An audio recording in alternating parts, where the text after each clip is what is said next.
오늘 우리에게 주시는 하나님 말씀은 에베소서 5장 8절부터 14절까지 말씀입니다. 신약성경 314면 에베소서 5장 8절부터 14절까지 말씀입니다. 이 계시의 말씀을 제가 받들어 읽어드릴 때 살아계신 주님의 음성을 들으실 수 있기를 바랍니다.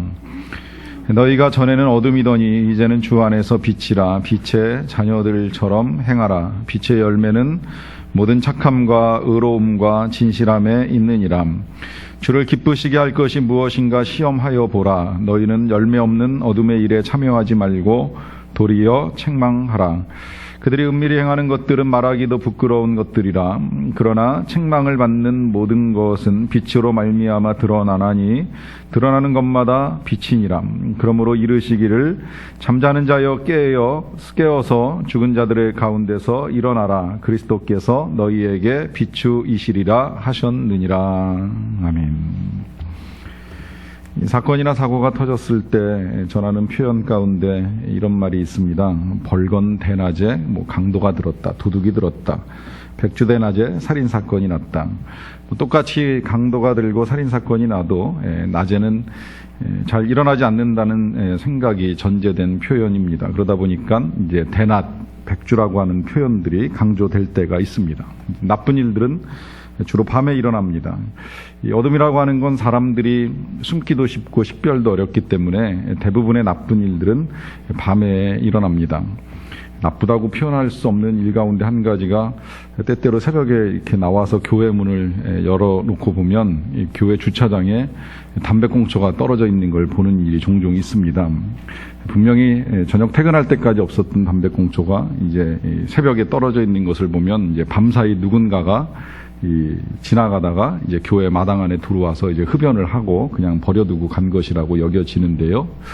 그와 같은 일들이 대낮에 일어나는 걸 본 적은 한 번도 없습니다. 그러나 이제 야밤이 되면 캄캄한 틈을 이용해서 여기를 편안하게 생각을 했는지 이제 그런 일들을 하는 경우들을 종종 보게 됩니다.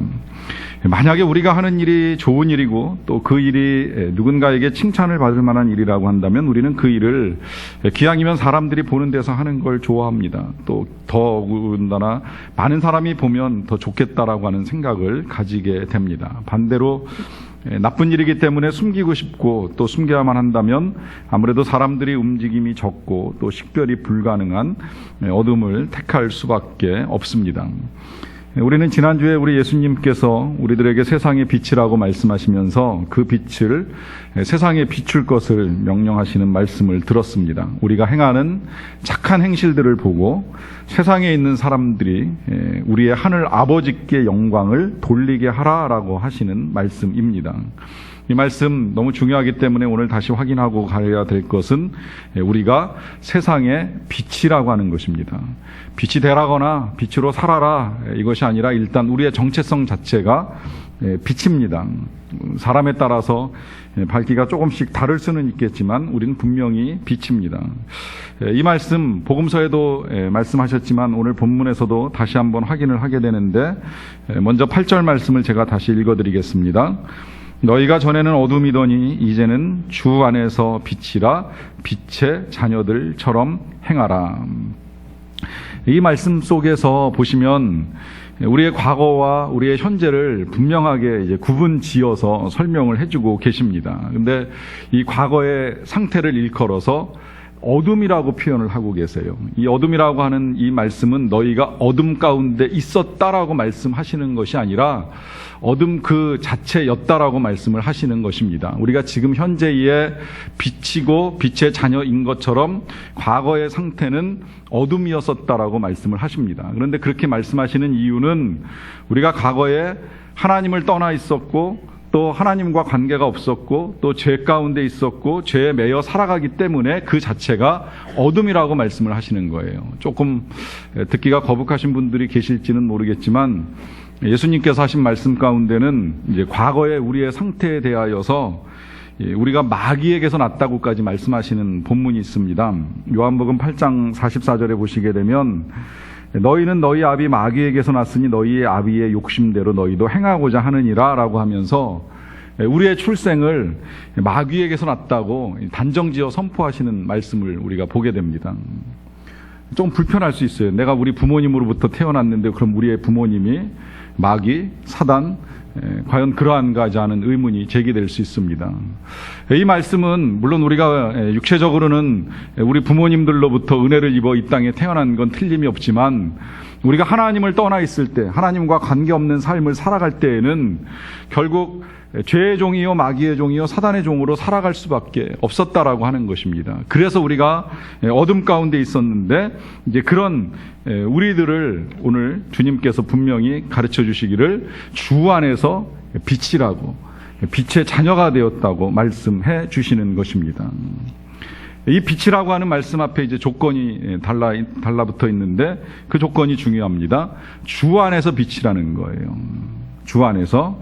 주 안에서라고 하는 말은 다시 말하면 주님과 맺은 관계 때문에 빛이 된다라고 하는 것입니다. 원래 우리는 어둠이었는데 세상의 빛이신 예수님 때문에 우리가 빛의 자녀가 되었다라고 하는 의미입니다.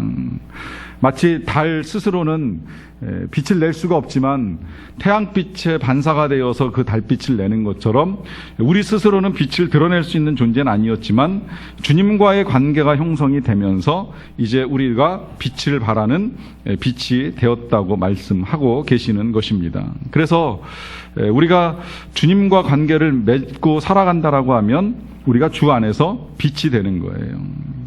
예수 그리스도를 믿고 그 안에서 살기로 결정한 순간부터 우리의 정체성은 더 이상 어둠이 아니라 빛입니다.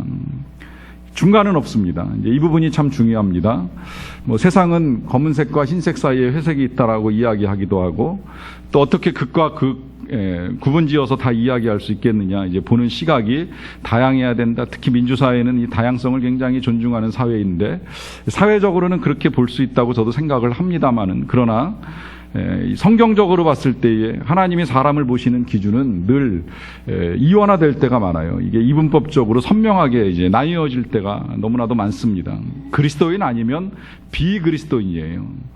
둘 사이에 중간은 없습니다. 예수를 믿든지 아니 믿든지 그 사이에서 믿는 것 같기도 아닌 것 같기도 하다. 절대 그럴 수가 없습니다. 그래서 제가 세상의 모든 사람을 둘로 나누는 작업을 여러 차례 해드렸잖아요. 선교사냐 선교지냐. 예수 믿으면 다 선교사예요. 누구라도 예수를 전하고 복음을 전해야 될 책임을 가지고 살아가는 선교사입니다. 그 선교지가 외국일 수도 있지만 가정일 수도 있고 일터일 수도 있고 선교지가 조금씩 다를 뿐이지 예수 믿으면 다 선교사로 살아가는 겁니다. 그리고 그 선교를 보내면서 기도하고 후원하는 일을 하느냐 직접 가서 몸으로 전하느냐 이 차이만 조금씩 있을 뿐이지 예수 믿으면 다 선교사입니다. 반대로 또 예수 안 믿으면 다 선교지예요. 아직도 복음이 필요하고 하나님을 만나야 되고 예수를 영접해야 되는 일들이 필요합니다. 그러다 보니까 한 집안 안에서도 선교사가 있고 선교지가 있는 거예요. 그래서 먼저 믿은 사람은 선교사의 사명으로 착한 일을 해야 되고 그리스도의 빛을 비춰야 되고 또 아직 안 믿는 사람은 선교지이기 때문에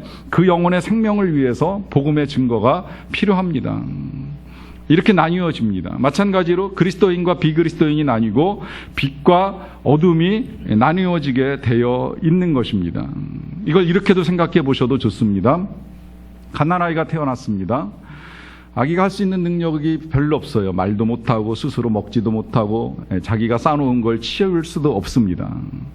그런데 이 아이는 생명체입니다. 생명을 가지고 있습니다. 살아 있습니다.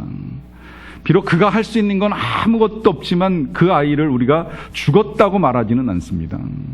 반대로 아무리 젊은 사람이 세상을 떠났다고 할지라도 더 이상 움직일 수 없으면 우리가 그 사람을 놓고 시체라는 표현을 사용을 합니다. 시체는 자기 혼자서는 아무것도 정말 할 수가 없습니다. 그리고 다시 살아날 수도 없습니다. 이제 그러다 보니 산 자와 죽은 자의 차이가 너무나도 분명해집니다. 이 하나님 앞에는 이제 이 구분만 있는 거예요. 살아있느냐, 죽어있느냐. 하나님 안에서 살아있는 생명을 가지고 살고 있느냐, 아니면 하나님을 떠나서 어둠 가운데 죽어있느냐, 이 구분만이 있는 것입니다. 그렇게 보면 이제 우리가 진짜 내가 어둠인가 내가 빛인가 혼란이 생길 수도 있겠는데요. 이 혼란을 정리하기 위해서 로이드 존스 목사님의 말씀 한 부분을 제가 인용해서 읽어드리겠습니다. 그리스도인은 주 안에서 빛이 되었기 때문에 그가 전에는 가지고 있지 못하던 지혜를 가지게 됩니다. 어두움은 무지의 특징을 가지고 있습니다. 그러나 빛의 특징은 지식과 이해인데 다른 무엇보다도 하나님을 아는 지식입니다. 이 부분이 중요합니다. 내가 빛이냐 어둠이냐를 구분하는 데 있어서 내가 하나님을 아는가 모르는가. 근데 여기서 하나님을 안다라고 하는 건 내가 하나님을 살아계신 하나님으로 믿느냐 믿지 못하느냐의 차이라고 하는 거예요. 아직도 정말 하나님이 살아계신지 잘 모르겠다라고 하면 그냥 죄송하지만 어둠 가운데 있다고 생각을 하셔도 상관없어요. 그러나 하나님이 살아계신 걸 내가 분명히 안다라고 하면 이제 그때부터 빛의 자녀로 살아가게 되는데, 물론 다 알 수는 없어요. 아무리 신학 공부를 열심히 하고 성경을 하루도 안 빼놓고 매일같이 들여다봐도 우리가 어떻게 감히 우리의 이 부족한 지혜로 무한하신 하나님을 다 알 수 있겠습니까? 그러나 그럼에도 불구하고 하나님의 살아계신 거는 알고 그 하나님을 더 알고자 하는 마음이 있고, 그래서 진리를 듣는 것이 기쁘고 진리를 듣기 위해 예배의 자리에 나오고 예배의 자리에 나오는 마음에 열망이 있는 이 상태가 바로 빛의 상태입니다. 뿐만 아니라 이제 하나님을 알게 되면 그 빛에 의하여서 우리가 이제 어둠, 그림자를 보게 되는데, 그 그림자가 바로 죄이고 죄에 대해서 아는 거예요. 그러다 보니까 죄를 부끄러워하고 죄 가운데 살았던 과거가 부끄러워지는 일들이 일어나게 되는 것입니다. 그리고 우리가 이 죄된 삶에서 우리를 온전케 할 수 없다는 사실도 깨닫게 되고, 그 온전함을 위하여서는 오직 우리의 주님 예수 그리스도를 바라봐야 된다고 생각을 하고 주님만 바라보며 살아가는 것입니다. 이제 그렇게 살아가는 삶 가운데 증거가 하나 드러나게 되는데, 이제 그게 열매라는 거예요. 9절 말씀 읽어드리겠습니다. 빛의 열매는 모든 착함과 의로움과 진실함에 있느니라. 빛이 열매를 맺는다라고 하는 이 표현 자체가 조금 혼란스러울 수는 있지만 이해는 하시리라고 생각을 합니다. 일단 열매라는 단어가 성경에 자주 사용이 되는데, 사용되는 이유 가운데 한 가지는 이제 우리의 인생의 이해를 도와주기 위한 것입니다. 이 열매라고 하는 건 우리의 모든 삶과 신앙과 행위의 결실이라고 생각을 합니다. 어제 우리 부목사님 한두영 목사님 결혼식을 이제 은혜 가운데 잘 마쳤다고 생각을 하는데, 오신 많은 분들이 뭐 대부분 다 좋았다 이제 이런 말씀들 많이 해주시고, 뭐 저 자신도 이제 그렇게 생각을 하고 참 귀하다라고 하는 생각을 했었습니다. 이 모든 예식을 다 마무리하고 나서 이제 제가 정리하는 가운데 그런 생각이 들었어요. 그동안의 긴 시간 동안 목사님께서 사역을 하시고 또 기도하시고 섬기고 한 이 모든 일의 열매가 이제 어제 그 예식의 자리에서 풍성한 열매로 드러난 것이 아니겠는가라고 하는 생각을 하게 되는 것입니다. 시간은 좀 걸렸어요. 연애로 따지면 한 7년 정도 연애하셨고, 또 우리 교회 사역 계산해 보니까 딱 만 4년 하셨는데, 이 4년 하는 동안에 열심을 다하여 충성하고 섬긴 결과로 풍성하고 은혜가 넘치는 이제 귀한 예식이 진행되었다라고 보는 것입니다. 열매의 특징이 그렇습니다. 시간이 지나면서 이제 결과가 드러나는 거예요. 물론 하루아침에 드러나지는 않습니다. 긴 시간 동안 이것이 시간이 지나면서 점점 자라게 되고 자라는 것이 열매를 맺게 되어 있다라고 하는 것입니다. 그리고 이 열매가 또 드러나야 되는 이유 가운데 한 가지는 생명력이 있다라고 하는 증거입니다. 여러분이 트리를 보시겠지만 아름답기는 해도요, 생명이 없다는 걸 모르시는 분들이 안 계시죠? 이 나무는 아름다워도 생명이 없기 때문에 열매를 맺지 못합니다.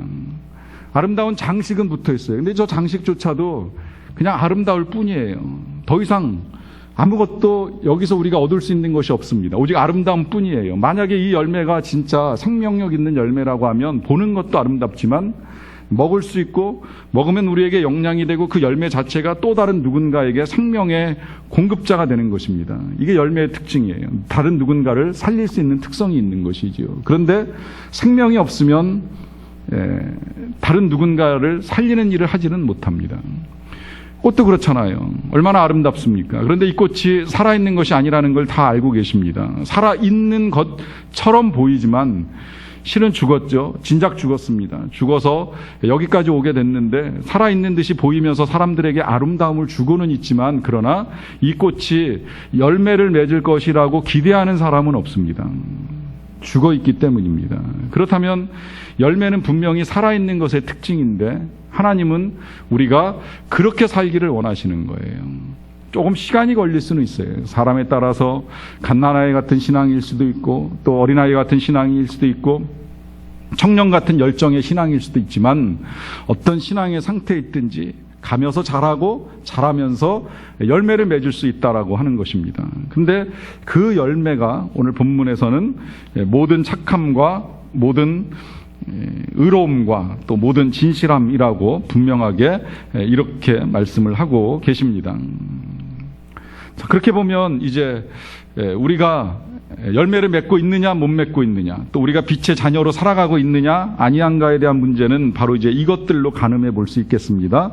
내가 얼마나 착한가, 내가 얼마나 의로운가, 또 내가 얼마나 진실한가. 이 질문에 그렇다고 대답할 수 있으면 빛의 자녀임이 또 틀림없고 또 열매를 맺어가고 있는 것입니다. 그런데 이제 문제는 이 착함과 의로움과 진실함의 기준이 문제라고 하는 것이지요.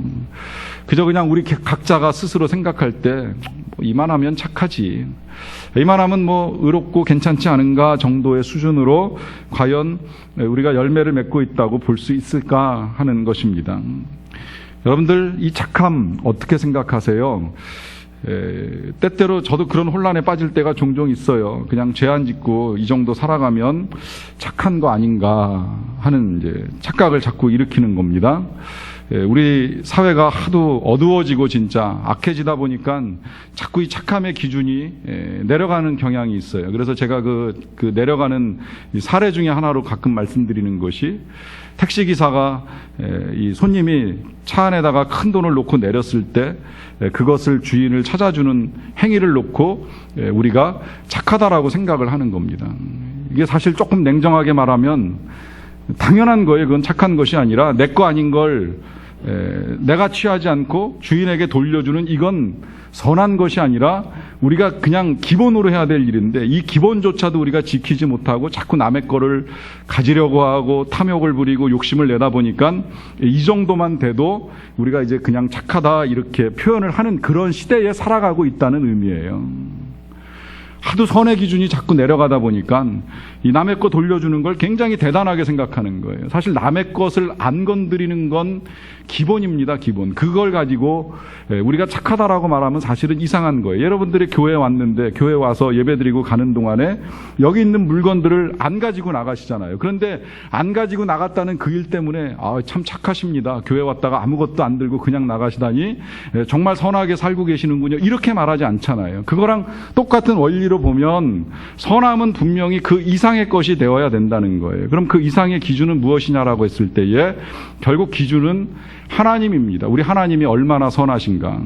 그 하나님의 선하심이 너무나도 중요하다 보니까 성경은 너희는 하나님의 선하심을 맛보아 알지어다라고 하면서 하나님의 선하심을 강조합니다.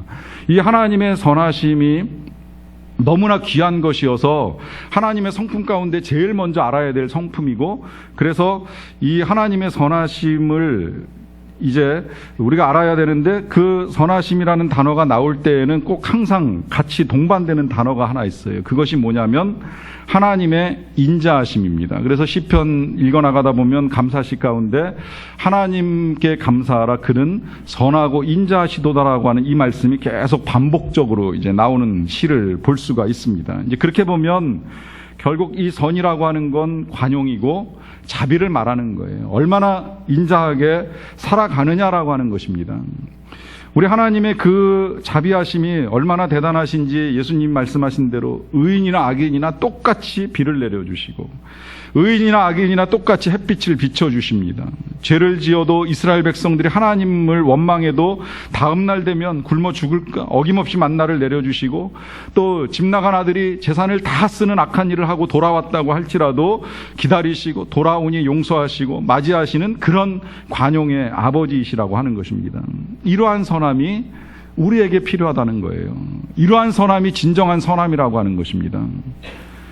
주중에 제가 목사님들 만나서 식사하고 말씀을 나눌 기회가 조금 있었는데 이제 식사하고 이런저런 말씀들 나누다가 한 분 목사님이 갑자기 참 갈수록 걱정이다 하시면서 화두를 꺼내셨어요. 그 걱정하시는 것 가운데 한 가지가 이번에 그 서울대학교에서 이제 총학생 회장 후보로 나온 친구가 동성 연애자라고 하는 사실을 밝히고 공약을 내걸고 회장에 당선됐다고 하는 것입니다. 그 공약 가운데에는 이제 서울대학교 안에서 전도하는 것을 금하도록 하겠다라고 하는 공약도 담겨 있어서 어떻게 될까 하는 이제 이런 이제 탄식이 함께 있었습니다. 이제 그러다 보니까 뭐 다른 분들이 또 뭐 그것만이 문제겠느냐, IS 테러가 프랑스 파리뿐만이 아니라 곳곳에서 진짜 어디에서 터질지 모르는데 갈수록 불안한 세상에서 지금 우리가 살아가고 있다 하는 이제 이런저런 말씀들을 하셨어요. 이제 그러다 보니까 여러 가지 이러한 시대의 문제들을 이제 짚는 말씀들이 쏟아져 나왔는데 이제 가만히 듣고 있던 중에 한 분이 마지막에 그 결론과도 같이 이렇게 정리를 해주시더라고요. 우리의 적은, 우리 그리스도인들의 적은 절대 동성연애자도 IS도 아니라고 하는 것입니다. 우리 기독교가 지난 수천 년의 역사 속에서 가장 실수하고 그 실수의 결과를 오늘 뼈아프게 겪고 있는 것이 뭐냐면 적으로 삼아서는 안 될 사람들을 자꾸 적으로 몰아가다 보니까 오히려 거꾸로 우리가 세상의 적이 되어서 세상 사람들이 교회와 그리스도인들을 비난하기 위하여서 애를 쓰고 또 저렇게까지 테러하는 일들이 일어나게 된다라고 하는 말씀입니다. 들어보니 그 말씀이 절대 틀리진 않습니다. 세상은 우리의 적이 아닙니다. 원래 이 세상은 빛된 우리들이 나아가서 그 어둠의 빛을 밝혀주고 하나님의 사랑으로 그들에게 그 사랑을 전하도록 허락하신 우리의 선교지입니다. 그런데 우리가 이 선교지들을 사랑하고 그들을 위하여서 그 사랑을 나누어주는 일을 하기 전에 그들을 적으로 만들어버리는 일을 먼저 해버린 거예요. 우리 예수님께서 이 땅에 오셨을 때 하신 일을 보면 우리 예수님 성경의 표현대로 하면 세리와 죄인의 친구이셨어요. 그리고 창녀와 함께 먹고 그 창녀가 닦아주는 발을 닦으라고 발을 내미셨어요.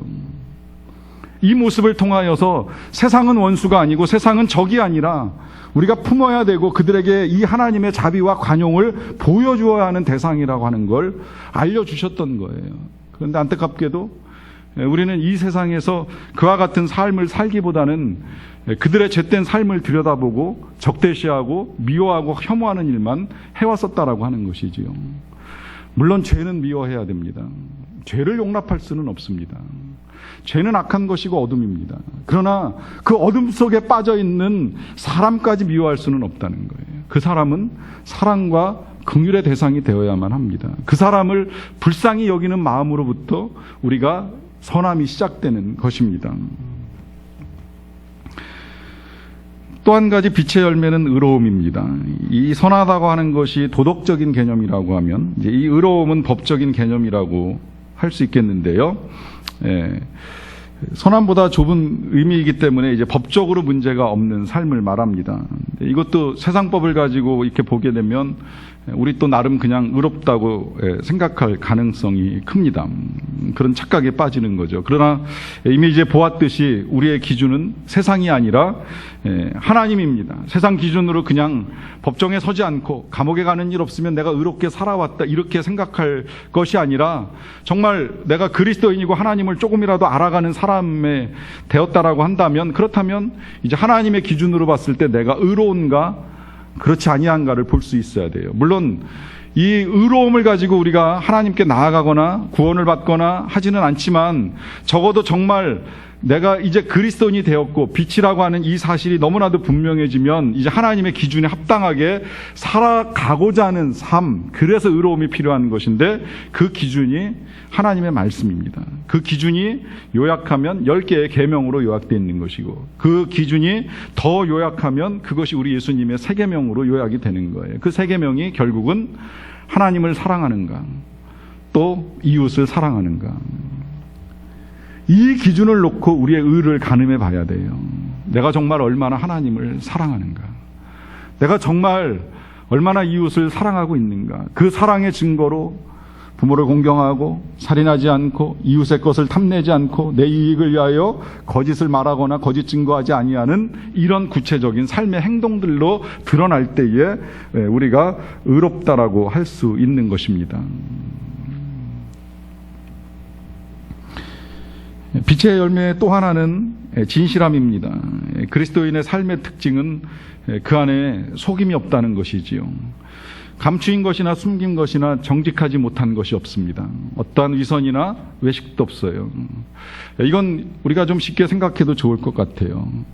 예수 믿고 살아가기로 결정한 이상, 만약에 정말 예수 믿고 살기로 마음 먹으셨다라고 하면 이젠 그냥 모든 면에서 좀 솔직해지셨으면 좋겠어요. 없으면 없는 대로 살아가세요. 내가 좀 가난하면 어떻습니까?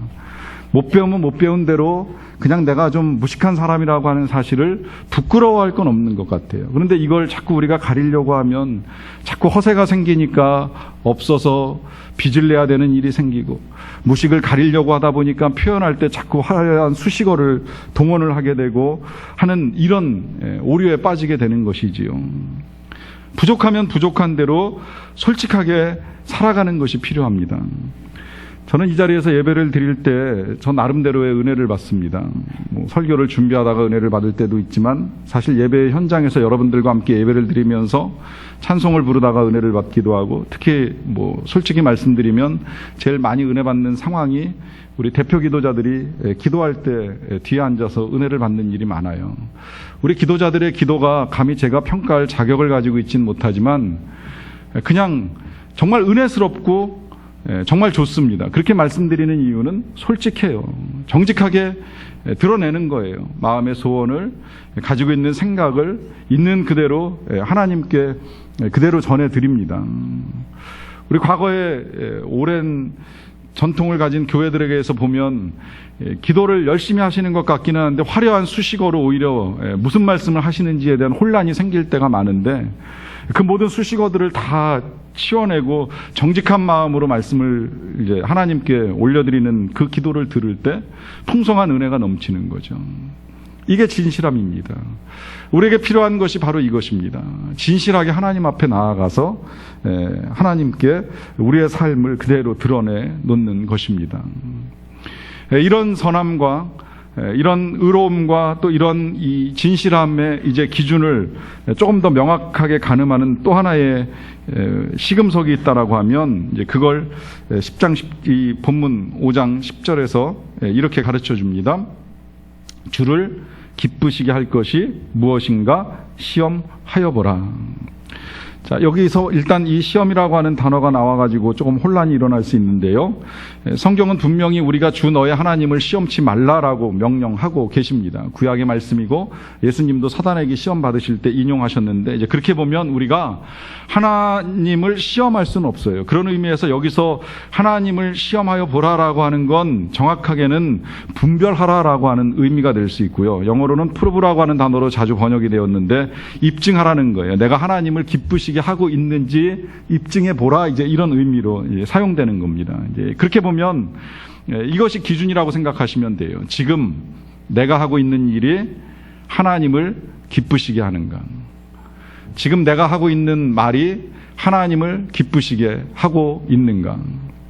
어떤 일, 어떤 말도 다 포함이 되는 겁니다. 여러분들이 여러분들의 자녀들에게 행하는 모든 태도들, 직장에서 여러분들이 윗사람들을 대하는 태도들, 또 우리가 교회 안에서 공동체 가운데 나누는 모든 대화 속에 지금 나누는 이 모든 말과 이 모든 대화의 내용들이 하나님을 기쁘시게 할 것인가?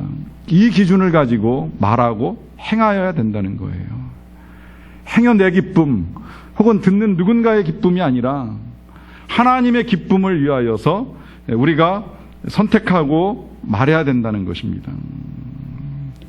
만약에 같은 선행을 하고 의롭게 살고 진실하게 살아도 그것이 하나님을 기쁘시게 하는 일이 아니라고 한다면, 로이드 존스 목사님은 이렇게 표현도 하세요. 그런 삶에 대해서 그것은 훌륭한 이방 종교인의 삶이라고 말합니다.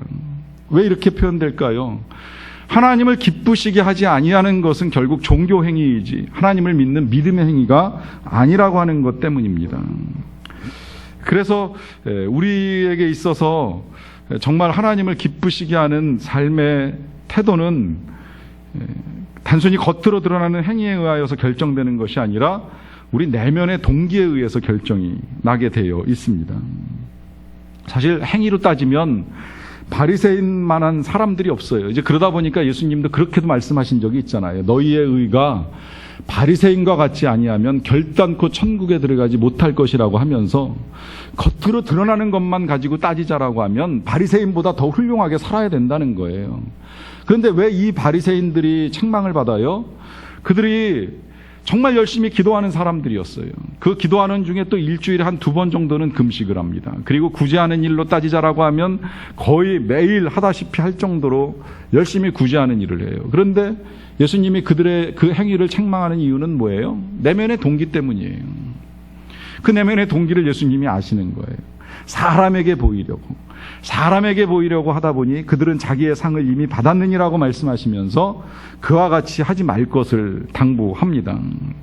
중요한 건 동기라고 하는 것이지요. 이 내면의 동기가 바르게 되면 비록 사람들이 몰라주고 사람들이 어떻게 생각한다 할지라도 이 일을 행함으로 인하여서 주님이 기뻐하신다면 그 일을 선택하는 것이 진정한 빛의 자녀라고 하는 것입니다. 그래서 때때로 이 빛의 자녀로 살아가다 보면 칭찬이나 존중만 받는 것이 아니라 때로는 미움과 핍박을 받는 일이 있습니다. 우리가 교회 역사 속에서 보는 대로 예수를 믿고 복음을 전하며 살아가는 사람들 중에 오히려 칭찬받기보다는 욕먹고 비웃음 당하고 심지어 매도 맞고 또 굶기도 하고 죽기도 하는 사람들도 많았어요. 그런데 왜 이분들이 이런 삶을 선택할까요? 이유는 한 가지잖아요. 이것을 주님이 기뻐하신다는 겁니다. 주님의 이름으로 즐거워 찬양하고 예배하고 주님의 이름으로 세상을 향하여 나아가서 복음을 전하는 이 일을 우리 하나님이 기뻐하신다는 사실이 너무나도 명백하다 보니까 이 일을 하는 중에 조롱받고 미움을 받아도 그 일을 절대 포기할 수가 없는 것입니다. 그래서 사도 바울이 이런 고백을 합니다. 다른 사람에게 판단받는 것이 내게는 매우 작은 일이라. 나도 나를 판단치 아니하노니 나를 판단하실 이는 오직 주시니라. 나에 대한 모든 판단을 다 주님께 맡기며 나아가는 사람, 그 사람이 그리스도인이요, 그 사람이 빛이라고 하는 것입니다. 그리고 그렇게 주님께 다 맡기고 나아갈 수 있는 이유는 우리 주님께서 우리를 위하여 하신 일을 정확하게 알기 때문입니다. 과거에 정말 하나님을 떠나서 어둠 속에 살던 인생, 어둠 그 자체이던 삶, 이 어둠에 놓여있을 때 누군가 빛을 비춰주지 아니하면 어둠인 줄도 모르고서 살아왔을 그 인생을 위하여 빛 대신 예수 그리스도가 이 땅에 오신 것이에요. 세상의 빛으로 오신 것이에요. 예수님 때나 지금이나 그 빛을 알아보지 못하고 여전히 어둠 가운데 있는 사람들이 있기는 하지만 그러나 그 빛 대신 예수 그리스도가 이 땅에 오셔서 우리를 위하여 죽으시고 부활하심으로 그 빛을 온전하게 드러내신 거예요. 그래서 우리가 그 빛을 믿기만 하면 이제 빛의 자녀가 되어서 살아가게 하신 것입니다. 그러다 보니까 동기가 분명해졌죠. 빛의 자녀된 내가, 예수님의 빛 때문에 이제 이 빛을 갖게 된 내가 어떻게 살 것인가 너무나도 분명합니다. 그 빛 대신 주님의 기쁨을 위하여 살아가는 것입니다. 그래서 그 빛된 삶을 살아가는 동안에 이 어둠의 세상에 광명을 비추게 되는 것입니다. 저와 여러분들의 삶이 그와 같은 삶으로 우리 주님 기쁘시게 하기를 간절히 바랍니다. 같이 기도하시겠습니다.